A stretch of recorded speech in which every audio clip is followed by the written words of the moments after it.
Hello there, I'm Tim and he's John, and this is How to Murder Time, a podcast about games and things. Hello, everybody. Watcher. We're back. Hello. I don't think you're ever going to get me to stop saying podcast. No. No. Well, no, this one is a podcast as well Oh. as a video, so yeah. Ah, This is one of the podcasty ones as well. Hooray, I got it right. Yeah. So, yeah, we're back with another What We're Playing. Let's do another What We're Playing. Well, actually, I'm going to start with nothing, because I haven't really played anything this week. No, So, but I over played to loads you. of stuff. And I just want to record the fact I finished The Witcher. Okay, right, this is The Witcher 3, specifically. Yes, I finished The Witcher 3. You haven't finished The Witcher. I finished The Witcher, and I think I was the only one. It's quite a lengthy and quite turgid, old-school style RPG romp from the early part of the noughties. Yeah. Well, The Witcher 3 Yes. is possibly the best game out this year. Right. Also, it suffers awfully from that problem that happens at the end of the last Lord of the Rings film. Oh, The fake ending. You keep thinking, the game's going to end now, and I then saw there's you a whole tweet- new bit. I saw you live tweeting that, actually. It was quite fantastic. There's all sorts of, is it over yet? Is it over yet? Nearly there. I'm going to do the thing I've been doing through the entire game. Yes. No, okay, there's a bit after that. We've got to do this. So Oh, we're going to kill the bad guy. Oh, no, there's a bit after this. Oh, we're doing what between where? Okay. Is this sort of like weird bonus round extra levels tacked on the end, like the end of Half-Life, where you end up in some weird alien dimension for the hell of it? No, I just get the feeling that they've taken the book Yeah. and they've made most of the game about that bit of the book. Okay. And then they've had to put the rest of the book into the end. But I haven't Have you read the book. So No, no, there I we go. don't know for sure. The book may be a bit rushed at the end as well. Fair enough. I wouldn't know either way. I'm Yeah. still stuck on Witcher 2 with a boss fight against a bloke who's like invulnerable and keeps stun locking me, and I'm getting really cross with it all. Have you tried not getting stun locked? Oh, well, the solution is to stun lock him. Apparently, if you go away and make up like 28 grape shot bombs and then just keep spamming him with them, eventually it keeps him stunned and kills him. But I haven't managed to work out how to do that yet, because I think they may have patched in something to stop it doing that. But anyway, Luckily, yeah. The Witcher 3 doesn't end up with any of those situations. How's the boss fight in Witcher Not 3? too Is there bad. lots of it? Well, there's quite a few. Press X to not get wailed on by a massive tentacle. Well, not really, but there's quite a few fights against powerful people, but the combat's always just roll behind them and stab them a bit in the back. Fair enough. As long And as there's a way through. And if you've got the right fast attack move, you just hold it down and you just whirl around killing until So what- they decide to block. What mode were you on? Normal? Oh, Medium? I think I was one above normal. One above normal. Ah, well played. Yeah. Yeah, it's good. It's really good. And everyone should play it. It's brilliant. So you basically got to the point that comes up in every sort of open world game where you've decided, I've had enough of chasing down every hidden widget, I'm going to just grab the story by the horns and sort it. To the end. Yeah. You've given me all this freedom and I don't want it I'm going anymore. on a quest. I've had too much freedom. I'm bored of looking for pots. Yes, there's always some trivial, some remaining trivial tasks that little villagers need sorting out. No, sort the story out. Here we go. One big push over the top. Yeah, yeah, and so you just run, and you run at the push, you push, And then- you figure out there's more doors behind each door you're pushing on, and then you spend 2 days when you thought you were right at the end, Yeah. and there's still 2 days with solid gameplay. Because it thought you would just go straight for the story and not worry Yeah. about fetching everyone's pots. It's, So a bit of a pacing issue, perhaps, either with you it or the game. feels a bit weird, and I think that's always the problem you're going to have with an open world RPG. You can't guarantee what order people are going to go and No. how long they're going to spend in each zone. I mean, I remember a lot of people were talking about the last Dragon Age game, about how Dragon people Age got Inquisition. how they got bogged down in the first area. Which turned out to be quite a sort of low-end area, but also like 90% of the game content as well. And then And if you overdo it and go too And far, there was a high-end area in there as well, because you meant to come back and do stuff later. Yeah, it was always dunno. confusing. But yeah, I was never a massive fan of the Dragon Age games. I still haven't finished the first one, and I have you have that weird psychological rule where I'm not allowed to play sequels until I finish the games that preceded them. So got to get past this stupid Witcher 2 boss fight to even know what you're talking about. I tried the first one and the second one, and by the end of by a bit into the second one, I decided that actually I was fed up with the BioWare model of RPGs. So could they please stop making BioWare RPGs anymore? That was when they were very keen on essentially recreating Dragon Age and Mass Effect in the CD Projekt studios. And now Witcher 3, has that gotten away from that, or are they? Oh, yes. Are they No, still yeah, trying, no. What are they trying to recreate now? No, it's just a nice, Is good open world RPG. Does it have the confidence to be its own game? It does. Now? It definitely is. I think that's what it definitely needed. Certainly, the first one had shades of its sort of BioWare engine origins. The sort of slight Dragon Age to it, a slight a slight sort of sense of Me Too. You know, it's like Yeah. follow the leader. And the mechanic. This feels like it's its own thing, and anyone else doing an RPG will be a Me Too to it from now on. That's because not- it's set a new high watermark. Not a that, bad place to be. Yeah. I don't think anyone else has come close to for a while. Excellent. Because it at its heart is a traditional RPG, far more than I think the BioWare ones have been. Well, I mean, you start to. I mean, it's a difficult line to tread, I suppose, because on the one hand, you're sort of looking to create a fantasy role-play, story-based RPG with open-world elements, which is a very established format. But on the other hand, you want your game to be different. You want people to go wow. You want people to recognise you for innovation in some fashion or pushing the genre forward a bit. And so I don't know how you do that, but while still maintaining the overall shape of what a I think all you activity-based open-world game is. all you need to do is just do the best you can. If you go out of your way to try and push something forwards for the sake of pushing it forwards, And then make a big old fuss about how innovative it yeah, is. usually you end up coming unstuck, I think, and people turn around and say, "No, actually, your game's not very good." It depends what the target audience wants, I suppose, Yeah, at the end of the day. It's after having thought about it quite a lot, it's where I think that Everyone's Gone to the Rapture actually fails utterly. Yeah. Which is it tries to push forwards the whole walking around looking at stuff genre by making it big and expansive and massive, and completely fails to put any game into it. And the bizarre thing is, the further you get away from having played that game, the worse you think of it. And so I'm now at the point thinking, yeah, actually that game is a complete and utter waste of time when I really liked it at the time. Well, yeah, but there's nothing wrong with games being a waste of time. That's their primary purpose, after all. But it has to be enjoyable and memorable, and in some ways, hopefully unique. Each different experience. You don't really want to be playing the same game written by 3 different people and paying extra 50 quid a time for it. That's true, but I think that half the time, innovation for innovation's sake doesn't have a good enough vision behind it to make it worthwhile.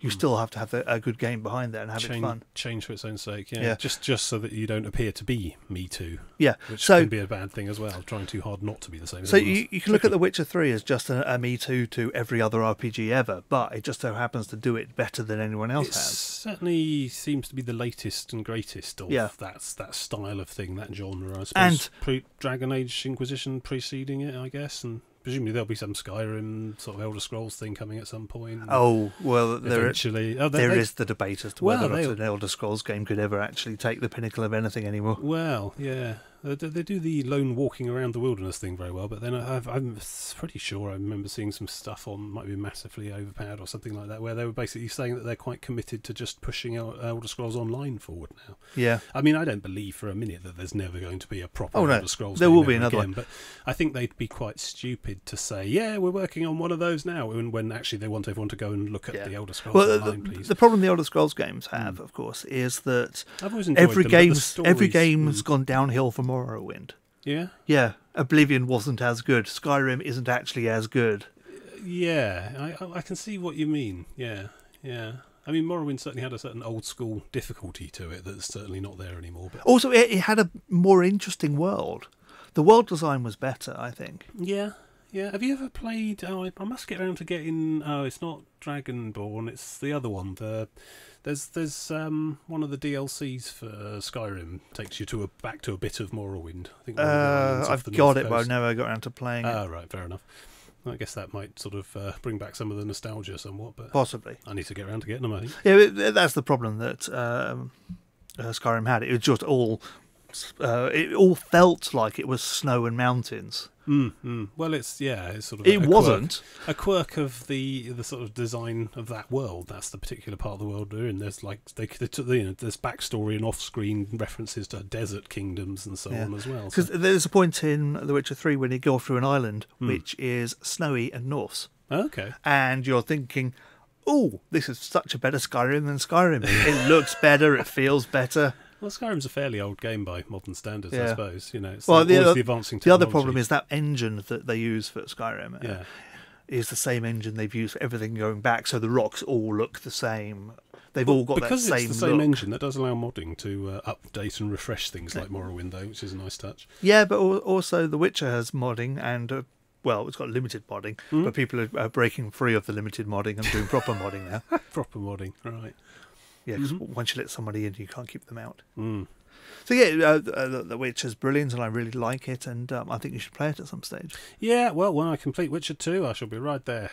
This is Yeah. me doing a Fonz thumbs up Yeah, type gesture. I don't think you're ever going to complete Witcher 2. That was I- far too consoleized. It is very cool. I've got absolutely nowhere playing it with mouse and keyboard. I'll tell you that. I had to actually dust off and dig out the Xbox. I've finally got myself an Xbox controller for the PC in the end, and that's the only way I've been able to get any headway on the thing at all. So it's not a great console port for the PC. No.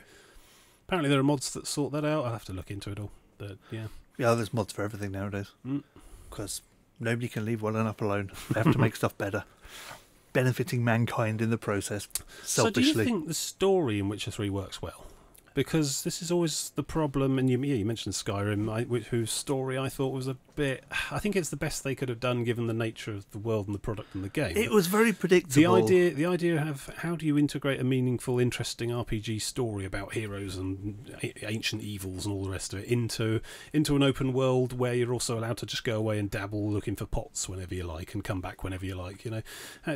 Did you find that the story worked well? Or yeah, it did. It felt very... Because you mentioned basically you were at the point where you'd sort of stopped the story because you didn't want to push it too far forward because you wanted to be all completionist and achiever hunting, I suppose.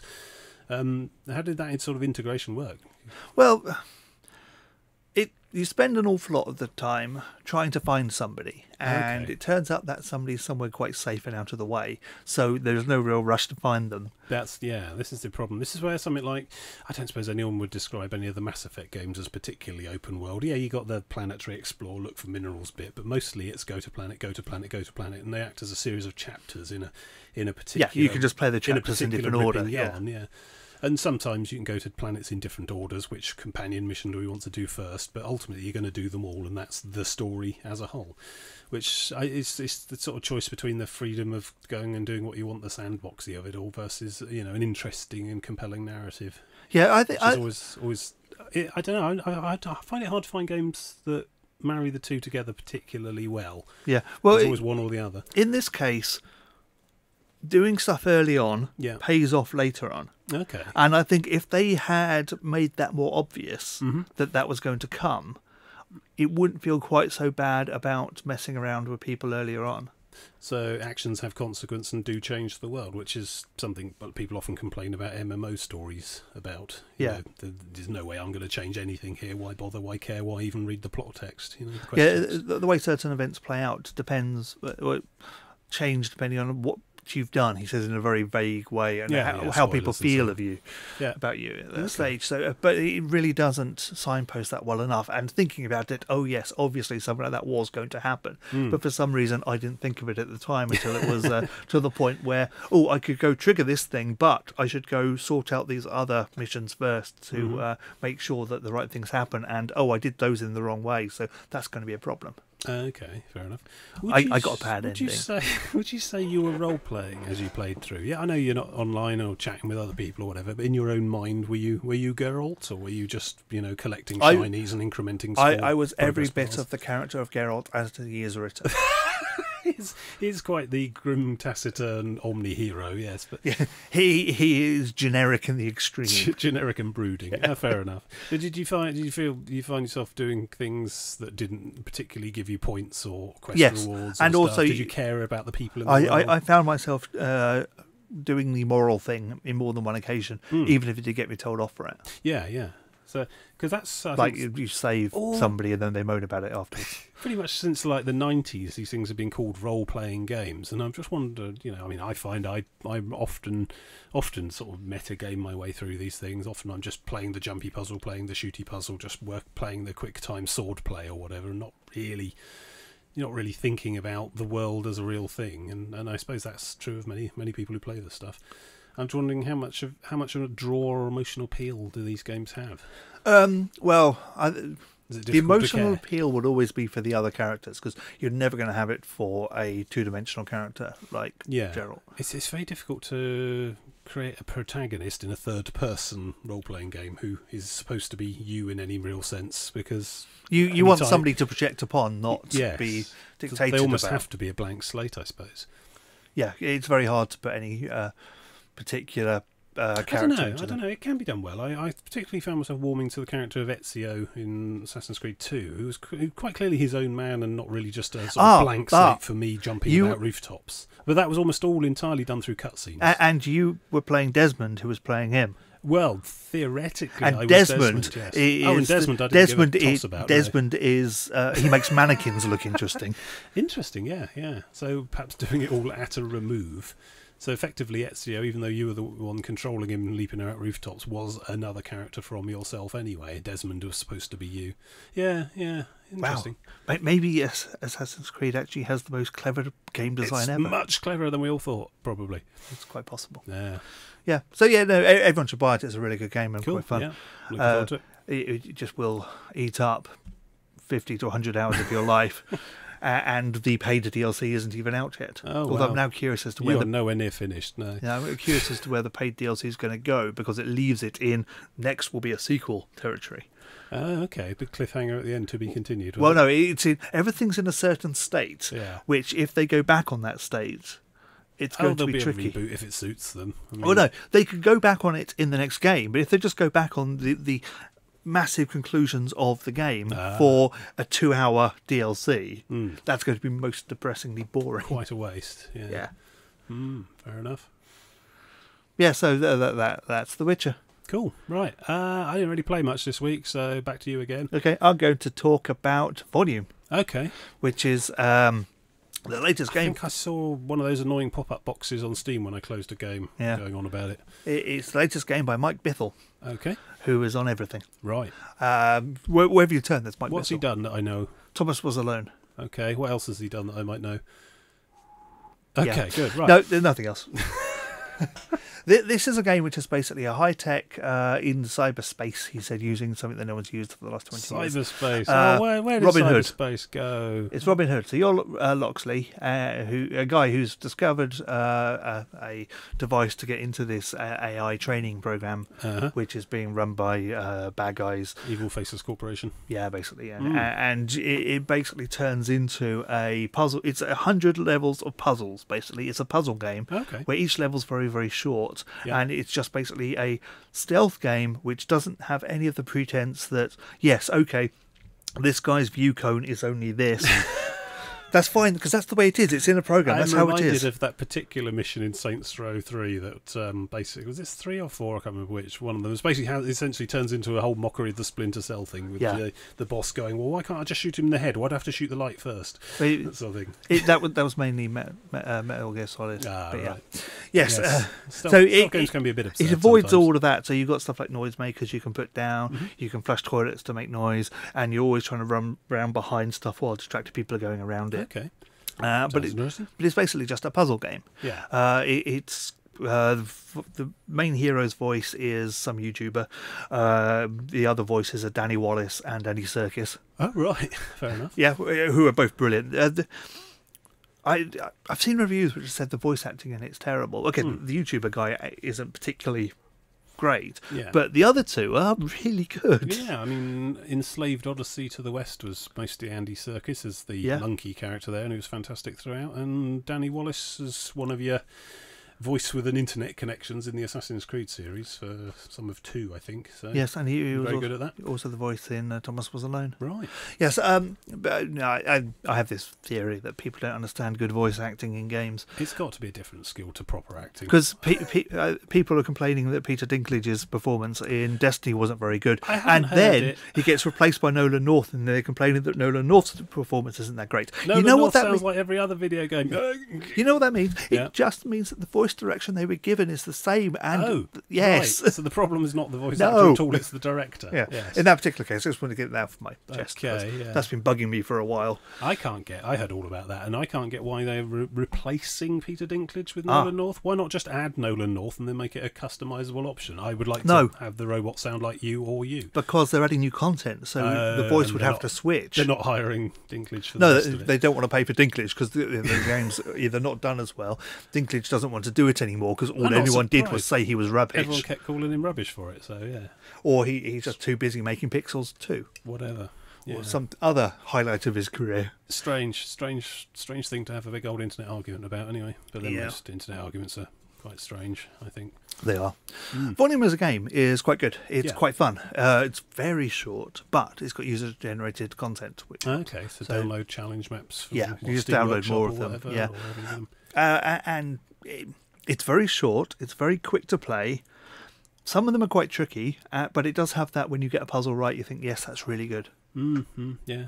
So it's a really good game. It just may not be as deep as you would like. I think there's a place for that kind of game, though. I mean, I've often sit down at the desktop and look at all the icons and think, oh God, I haven't really got 3 hours to chip away at a bit more of a massive open world story based RPG.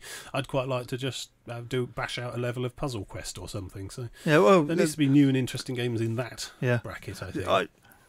I play games like Chase the Sun and I saw that. Guild of Adventuring or whatever it's called, Guild of Dungeoneering. Yes. Things like that when I want to just fill in a quick 10-minute gameplay. Yes, yeah. And I think it's vital that you have games like that you can play. And I think But Volume also does. it's vital to appreciate each sort of game for the type of game Yeah. it is. Yeah, There's Volume- no point holding this sort of thing up against something like, I don't know, Assassin's Creed 2 or whatever. Yeah, Volume is not one of those games where you're going to sit down and play it for 20 hours in a go. And I And think, if you do, it will be over quite quickly. and I yeah. think if you look at the reviews that are good and the reviews for it which are bad, Do we want to use the casual word there? no, it's not. It's not casual at all. It's just easily digestible, Accessible. accessible. Yeah, and Which doesn't necessarily mean easy. yeah, I think if you were to play it for 20 hours and review it based on that, you would come off with a bad opinion of it because it'd be very repetitive. And Yeah. Slightly sleep deprived when you're tapping out the review. yeah. So it's fun, it's great, and I really do quite like it. It's just there was something missing on it, and I don't know what it is. It just lacks something, which means that it's never quite as satisfying as it needs to be, or you never quite feel that it's gone the full Okay. distance when it needs Some to. missing mechanic or new Yeah. aspect of it that I don't know should what it be is. there. And, yeah, hard to describe, by the sounds of it. So yeah, that's Volume. Right, okay, I still haven't played much this week. So would you like back me to talk about again. Mad Max then? Yes. Go on then. Yes, I've been playing Mad Max. Right. Yeah. This is the crappy game tie-in thing to go with the film, a This- recent movie thing. This is the game which was coming out coincidentally sometime around the film. So Have you seen the film? they lightly brushed a bit of film onto it to make it look like it would fit. Okay, fair enough. I'm being deliberately provocative to get you to describe in more detail. This game Yeah. is a open world game which you'll be very familiar with if you've played any Assassin's Creed or Far Cry or Shadow of Mordor or Batman or any of the other games. that Wow, that's have quite a list. Yeah. It's one of those games where you unlock an area, you go find a high thing, Oh, hello. you get all the places in the area, then you go do individual events to push up the bar so that you take over the area and reduce its... Okay, is there like a 5-star threat rating in the post-apocalyptic No, Australian no. desert? Okay, that's nice. No, everyone's hostile Just always. everyone's hostile all Yeah. the time, right? Yeah, so it's Mad Max. It's based on the films. So this is A the lo- Fury Road Mad Max rather than Yeah. the Tina Turner Mad Max. Well, it's more based up between Fury Road and the second one, Okay. with maybe a bit of the first one. Because my opinion of Mad Max, of It's course, all is one. It's all one genre, all one world. you no, know? it's not. No. Have you not seen the Mad Max films? Actually, yeah, they are quite considerably. Yeah, certainly the first one. The first two one, and three the are first very one is a broadly- revenge movie. 2 and 3 are broadly Yeah, quite similar. first one's just a straight revenge movie. Yeah. The second one's all about the resource of oil and getting oil. The third one is some bollocks in a Thunderdome and about rubbish. I And find the third one the most interesting because it's the most far forward-looking, truly post-apocalyptic look at the setting. Yeah. Because in the first one, they're all still in the city, driving around in normal Yeah, cars. yes, 'cause the There's like a apocalypse police office. it was just winding up still. It's still only just winding really up, happened. yeah. And the second one's quite tightly focused on a particular area, but the sense of scale you get from the third one. I've not seen Fury Road. I Yeah. probably Well, should. Fury Road's about, instead of oil, it's about how do people survive in the future? What are you going to do about all of the radiation exposure and everything? So how are you going to breed humans who can survive this? Yes. And it's that breeding which is the key to what the Okay, film's that about. does sound interesting, actually, yeah. Which Because is mostly it's all just sort of humorously brushed aside by the Fallout series and that kind of thing. You just, there's a pouch of stuff, and then off you go. Yeah. Your ads drop off, and you're just eating iguanas, and it's all fine. Everyone's having a jolly time. the interesting thing about Fury Road, Yeah. the most interesting thing is it's more 2000 AD really than anything else, Okay. because it's written by the guy who did Oz, which was a story in 2000 AD in the Judge Dredd universe about Australia. Okay. And it really is more Fallen Earth than anything else. So you could, if you were to say this was set in the Fallen Earth and was a Judge Dredd movie, Yeah. it would work. So by Fallen Earth, you don't mean the MMO. You're talking about the setting. Oh, yes. No, sorry, the Sorry, Cursed Earth. Sorry, not Fallen Earth. my cultural yes. reference. Cursed Earth. Cursed Earth's everything outside of the megacities. Cursed Earth, which right. is an irradiated wasteland Yeah. where it's been completely... mutants and stuff. yeah. And people can't breed... You get mutants out there who are trying to breed, but they think, oh, yes, we've got a healthy baby, and it turns out it's not healthy. You know, Right. Which, funny enough, is basically the plot of Fury Road. Right. Because Fury Road's a 2080 film, just deal with it. Okay. Anyway, getting back to the game. So the game, yes. Yes, the game. You are Max, slightly upset Max, Yeah. who You are is- literally Max, not just a wanderer. Okay. you are a Max. Fair enough. Yes, I wonder if it's a sort of also going on at the same time No, as it's- story, or whether this is supposed to be actually the well, story. it's not really canon or anything. Yeah, it's just yeah. really a game. So You have to wonder with these movie things. Often the interesting movies in games based on movies are the ones that don't actually feature the movie cast. Yeah. You know? and the ones that do are always rubbish. But you're going around the wasteland doing missions for people, trying to upgrade your car in order to achieve stuff, basically. So it's basically just an excuse for doing missions, collecting scrap, upgrade your car, make it better so you can do more missions, take on bigger It's a stuff. popular and somewhat familiar meta format. I It's feel like incred- I feel like I've already played this game quite a few times. Yeah, it's incredibly similar. The only difference is it's in a desert wasteland and you're driving a car for most of it. yeah. And firearms don't really feature, it's punching instead. Yeah, I saw you playing a bit of yeah, it, and I was definitely thinking Arkham Asylum. Yeah, it's got that Fist fight. Batman-style Batman combat fighting, system, yeah. which everyone has now because it Every works. so often, the thugs around you will telegraph. And Yeah, you need to respond. you've got the exclamation mark, which means they're just about to hit you. You've got the red sparkly things, which means that they're about to do something you can't block. Okay. So it's very obvious that it's that system, but that system works. So why not get? It is a proven format, certainly. Yeah. You've got it's by Avalanche, Yes. which means you have a harpoon. of course. Yeah, because I saw you playing it, and you asked me who developed it, and then I watched for a few seconds, and I saw you grappling hook a gate to the back of your car, and then drive away and tear it down. And I thought, yeah, this is Just Cause 3000 AD, really, isn't it? Yeah, it really is. So And- Avalanche, who you will know from Just Cause yes, 1 and 2. new Just Cause coming out soon. Oh, looking forward to that. Yeah, and the harpoon works really well. Yeah. It's a really nice, satisfying weapon. You can do some wonderful things. You have to pull down towers to. Basically, you've got, as in all these games, you've got a influence level in each region, which is how much influence the bad guys have, Yeah. and you're trying to bring that down. So it really reminds me of the Saboteur, actually, Oh, yes. with the taking Yes. down the That was another of that sort of yeah, format. Yeah. which you're taking down the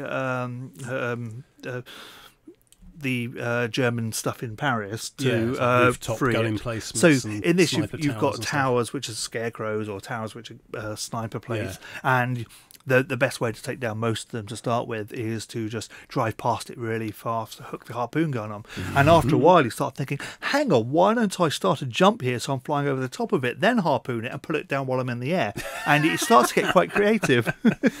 Excellent. And you get those brilliant cinematic moments that Avalanche are so great at, which is where you've just pulled off something incredibly stupidly brilliant, and you know that it was set up deliberately so you could do that. But it Yes. still feels so satisfying. Yeah, I'm just sort of thinking of Just Cause 2. I mean, pretty much any play session of that is effectively massive, great James Bond set pieces chained together relentlessly for about 45 minutes, and then I have to have a sit down and Yeah.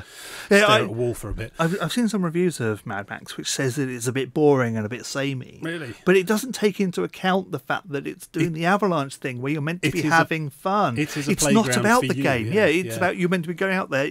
You maybe not play it constantly. Maybe just play it for an hour or two at a time and just have some fun blowing stuff up. So you could describe that as as requiring you to bring your own excitement with you, which, and a lot of people could see that as a problem. I suppose. Yeah, but people with no imaginations. But I think Just Cause has exactly the same problem. Yes, People, it can be boring, especially before people decided with Just Cause 2 that Just Cause was good, which is something that happened. Yeah.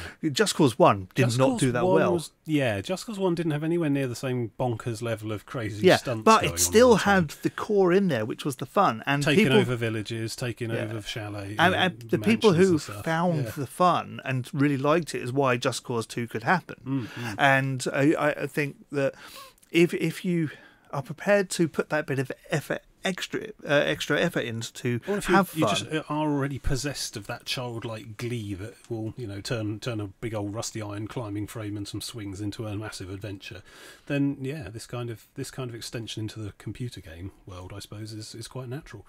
But I suppose if it has you basically doing the same old checkpoint at takeovers and that's the thing when it comes down to it, capture the truck, and how many different types of activity are there? I've not had any escorts yet. Okay, it's mainly take down a towery thing, which is just drive past it, harpoon it, or rocket it, or something. It did look satisfyingly kinetic and noisy, though. Take over a settlement, which is go in, either blow up X of certain things, or kill everyone there. So it's all working at the same old progress bars we see. It's exactly the same as every other game, which is the problem it has. It doesn't do anything new, apart from the fact that you spend all your time in your car, really. Is this all a sort of response to the legacy of the format? Is it everyone expects games to be like this now? So why spend, months and months working at a raw design phase to come up with an entirely new kind of game? And why not spend that time instead working really hard on the art assets and just basically transposing the same functional game into a brand new world with new characters? Depends what you want. Do you want a brand new sort of game, or is it that you want this particular game again and again, but with different mission packs, different level packs, which effectively is what, I don't know, going from Just Cause 2 to this would be. Sort of, but no, you're playing that same game, but you're not in, Panau. They do play differently. Desert. Just Cause is a lot more hectic and a lot more things going on to do. Mad Max has a lot larger world with less in it, because there's also these long chase things. There's these convoys you have to take down. Yeah. And they basically just drive around in a big loop. Yeah. And you can spend ages, go a couple of times around the loop, trying to take down everything involved. So you drive up, some of them you can attach a harpoon to the wheel. But that's informed quite heavily by the movie. I haven't seen Fury Road, but certainly the Mad Max films, the other Mad Max films, you do have large sequences lasting sort of tens of minutes where you are literally in the same car chase. Well, in the last Mad Max film, you had a film basically in the same car chase. Yeah. And is that, I suppose, you've got to tick that kind of box if you're going to and make it a works Mad Max game. The fact that the car chases in this last longer really does work well, because it does make it feel like you're doing more than just the usual drive along. You've got the bash sideways thing that I can't remember where that first came out. It was probably that horrible Vin Diesel game. Well, that sounds a lot like Burnout. Well, no, wall takedowns, that sort of thing. It's not so much takedown. It's you've got a left and right bash move. Yeah. So you hit the button, then move, and you swerve over and hit it. Okay. The Wheelman, that's it. I think the Wheelman may have been an early example of that. I don't know if it was the first, but I'm going to blame Vin Diesel for this anyway. Fair enough. He never made the Wheelman film, you notice. Yeah. So I think that the world needs to be big and spread out. Part of Mad Max as well, part of any post-apocalyptic wasteland type game, is the ability to just stand there and look on a really, really big bit of wasted desolation. It is pretty. It is the prettiest wasteland you're going to see. There's a poignant nuance to a good post-apocalyptic game that Fallout 3 gets right. You know? And you'd expect you think this. Fallout 3 looks good with its stuff. This wasteland makes Fallout 3's wasteland look. I do like a good wasteland. Incredibly shoddy. It's basically dried up seabed. You've got broken, rusting ships everywhere. Bits of old docks around. And it's just fantastic. Old cracked bridges, because you always have to have that. It's part of the appeal for a good open world type game for me is literally the world itself. Is going off and seeing some some bizarre and wonderful alien landscape or historical tracts of countryside or whatever, sort of brought to life through the power of our computers and our imaginations and so on. And just being able to wander, Fallout 3 specifically, I'm thinking, because it's probably one of the few that I'm very familiar with, is just walking. You'll start on one side of the map and just walk to the other. Not really with a particular goal in mind. Taking in that atmosphere as you go along. Absolutely. And if this thing can recapture that kind of experience, you can't do the walking because you're driving and you're driving very fast. It's quite car focused. Okay, I get that. And you can walk, but it's going to be quite a boring experience because if you were walking, it would be a large map. But you're driving, it's so a problem of scale, isn't it? It's like that Fuel game. Yes, which had the record for the largest open world map ever, which was full of nothing. There wasn't a lot in it, but I always dreamed of successfully driving from one side of it to another, but it would take multiple days. Fuel tried so hard in places to be a Mad Max game. Yeah, there was some weird sort of post-apocalyptic subplot going on that you only ever glanced at. When you were in the right cars driving along the roads, it felt like the car chases from Mad Max. But this feels so much better at the car chases than Mad Max then. So if you're a huge fan of the films, you're going to be pleased with this, presumably? I think so, yeah. Also, if you just like a wastelandy bit of open world, which you're doing the same thing but doing it again and again. If you're not that great at driving games, but quite liked Fallout 3, how about that? Well, it depends what you mean by driving games. It's quite an arcadey. It's incredibly arcadey. The driving is not a problem. It's all on a par with Just Cause 2's Jeeps and stuff, I suppose. Well, no, they behave better than that. Okay, fair enough. I would say that I have crashed many times because I'm too busy trying to aim the harpoon, but that's just adding to the fun for me because it was just aiming a harpooning something, and then me careening off a cliff is quite funny. Going round the tower like a swing ball. Fair enough. Or the time I did harpoon something which I didn't quite have the momentum to pull off, so I just bumped and swung down and hit the rock. Swagger up, you fire the harpoon, you come to a shuddering stop and your chassis gets It wasn't quite out, that bad, but my jump did not go the way it was planned. Suddenly downwards. There was a lot more downwards than across than I was planning. Yeah, twang. Yeah, so it's good. The acting in it's good enough. Max has an Australian voice. Ah, that's important. It's very, very important. Apparently, he didn't to start with. Oh, right. Yeah. So another narrow miss with the voice recasting, then, I guess. And the general plot itself is nothingness, really, because why would you need it to be? It's not. You don't even really want a... It's like you don't even want a coherent story or plot particularly. You just want a sort of a feel, don't you? Yeah. You want it to be. You want to just be pootling around in a Mad Max film with not much going on to do. The first Mad Max film was the one with the most plot. Yeah. And that was, he's happy. Oh, they're dead. Oh, he's now mad. Yeah. But the plots go downhill from there on. I get the impression that if it's done well enough, just being in this world would be enough. You wouldn't really need a terrible race against time for some sort of MacGuffin to save the world or anything like that. You just want to be driving around harpooning stuff. Yeah. Basically just getting on with it, being the best car driver in the world, killing people and harpooning people's wheels off or harpooning people out of the cars as they drive. Whoops. Which is quite good. Can I have my harpoon back? Yeah, straight for... It's on a wire. You just put it back in. Cool. Quite rapidly if you need it. You just yank it and go flying over. Sometimes they leave a red smear over the top of your car. Just a bit messy. Excellent. Yeah. It's quite good. I'm quite enjoying it. Right. So I still have nothing further to contribute. So do your spiel. You can find us at howtomurdertime.com. Where we have our previous episodes and links to all our videos. You can also find the audio version of this here, or you can go to YouTube and the video version of this will be on YouTube. Amazing. With the last 12 or so other issues of this and all our other videos. If you do like it on video, you can go along and like the video, which is really useful. Because do watch the video, because he is actually wearing the Tina Turner shoulder pads as we speak. I'm always wearing the Tina Turner shoulder pads. And if you do like what we're doing, please subscribe, because it helps make us be noticed by more people, which is always good, and getting our numbers up would be nice on the video. Because going from audio to video is quite tricky, it seems. You certainly put a lot of hours in and effort. Yeah. Highly commendable. I'm going to start writing stuff soon. So with that, we'll see you next time. Goodbye.